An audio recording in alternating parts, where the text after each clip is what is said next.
이재명이 지난 6일 선거법 위반 사건 재판에서 고 김문기 전 성남도시개발공사 개발 1처장이 기억나지 않는다라고 말했지요. 자, 누구나 예상했던 부분이었지만 이재명이 최후 진술 때까지 김 씨를 모른다는 주장을 펼칠 것이고, 검찰은 이재명이 반성하지 않는다는 점을 강조하면서 최소 벌금 200만 원 이상을 구형할 것이라는 전망이 법조계에서 나오고 있습니다. 자, 다만 지금의 법원이 삼권 분립의 한 축으로서 역할을 제대로 하지 않고 있기 때문에 피선거권이 박탈되는 벌금 100만 원형 이상을 선고할지는 의문이라는 반론도 제기되고 있습니다. 실제 법조계에서는 어떤 전망들이 나오고 있는지 살펴보겠습니다.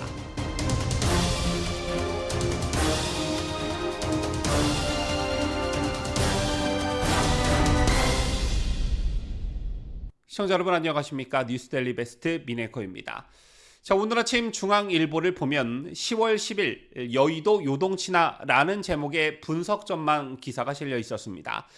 정치권이 4.10 총선과 관련해 공직선거법 공소시효가 만료되는 10월 10일을 주목하고 있는데, 선거법을 위반한 여야 현역 의원의 기소 규모에 따라 정치 지형이 요동칠 수 있기 때문입니다.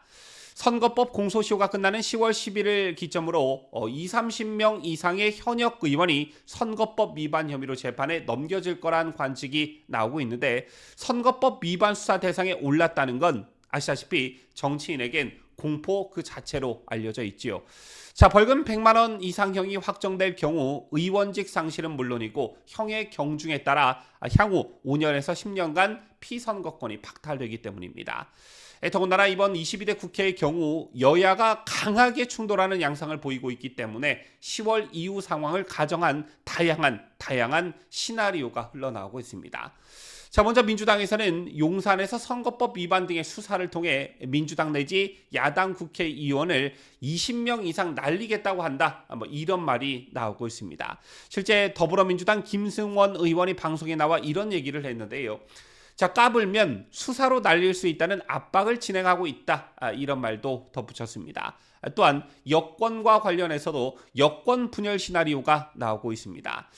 국민의힘 의원들의 경우 공소시효가 만료되는 10월까지는 몸조심하고 있다가 몸을 사리고 있다가 이후엔 선거법으로부터 자유로워질 수 있기 때문에 용산 대통령실과 각을 세우는 의원들이 더 늘어날 것이란 관측입니다. 예컨대 최상병 특검법 가결 의석인 200석에서 현재 8석이 모자라는데 8명 이상 이탈이 10월 이후에는 충분히 나올 수 있다, 이런 전망이 나오고 있는 것입니다. 이런 시나리오가 뇌피셜일 수도 있고 실제 10월이 오면 이런 상황이 펼쳐질 수도 있겠지만, 어쨌든 다음 달 10월이 오면 정치권이 한바탕 들썩일 것이란 예상은 누구나 할 수 있는 부분입니다. 더군다나 10월엔 물론 규모는 작지만 보궐선거도 예정되어 있지요. 그리고 무엇보다 기대감이 높아지는 부분이 바로 이재명과 관련한 1심 재판일 것입니다. 오늘 아침 데일리안에는 이재명과 관련한 선거법 위반 사건 재판에 대해서 법조계 전문가들은 어떻게 예상하고 전망하고 있는지 이것과 관련한 기사가 실렸습니다. 우선 이재명은 지난 6일 선거법 위반 사건 재판에서 고 김문기 전 성남도시개발공사 개발 1처장이 기억나지 않는다고 말했죠. 법조계선 이재명이 최후 진술을 할 때까지 김 씨를 모른다는 주장을 펼칠 것이고, 제2의 검찰은 이재명이 반성하지 않는다는 점을 강조하며 최소 벌금 200만 원 이상을 구형할 것으로 전망했습니다. 다만 전문가들은 지금의 법원이 삼권 분립의 한 축으로서 역할을 제대로 하지 않고 있기 때문에 피선거권이 박탈되는 벌금 100만 원형 이상을 선고할지는 의문이라는 시각도 존재합니다. 여러분께서도 걱정하는 부분이 바로 이 점일 거라 생각하는데요. 다 아시는 내용이겠지만 참고로 이 재판에서 징역형 또는 100만 원 이상의 벌금형이 확정되면 피선거권이 박탈되기 때문에 이재명은 차기 대선에 출마할 수 없게 됩니다.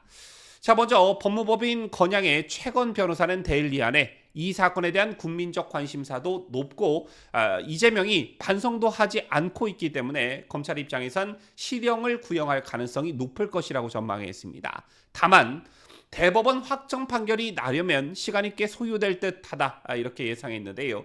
선거법 사건 원칙상 1심 재판을 6개월 이내 종결해야 하는데 이 사건은 기소 때를 기점으로 약 2년이라는 시간이 흘렀기 때문이라고 지적했습니다. 즉 검찰이 실형을 구형하고 1심 재판이 다음 달 나오면 뭐하냐? 대법원 판결이 다음 대선 전까지 나와야 하는데 자 이것은 불투명하다 이런 말이고요. 자 이와는 별개로 이재명의 재판 전략과 관련해서는 이재명이 최후 진술까지 고 김문기 씨를 몰랐다고 할 가능성이 높다라는 점도 전망했습니다.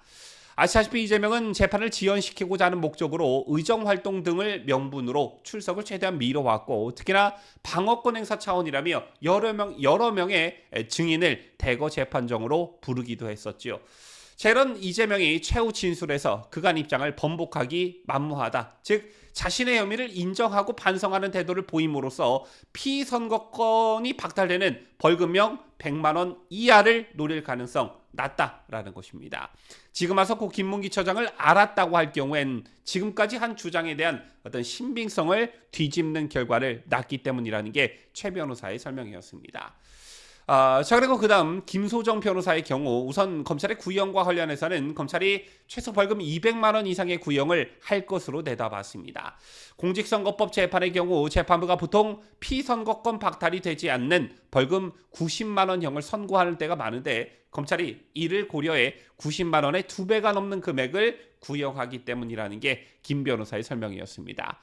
자 그런데 사법부에서 벌금 100만 원형 이상을 선고할지는 의문이라는 의견을 피력했습니다.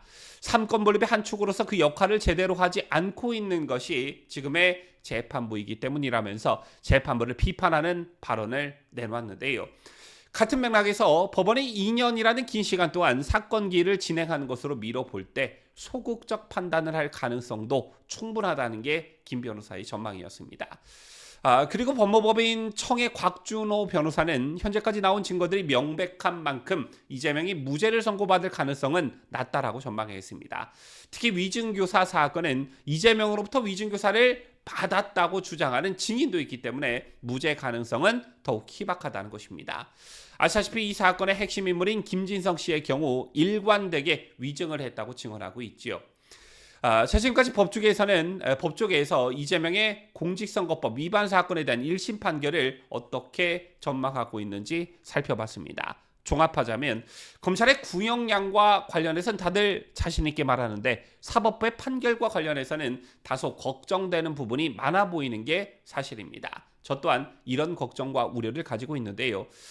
실제 사법부 및 법조계에서는 야당의 유력한 차기 대권 주자를 날릴 만한 판결을 과연 어느 판사가 할 수 있겠느냐 이런 말이 돌고 있다고 합니다.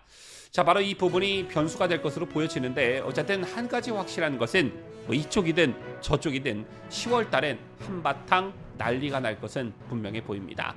지금까지 저는 자유대한민국을 수호하는 뉴스데일리 베스트 민앵커였습니다.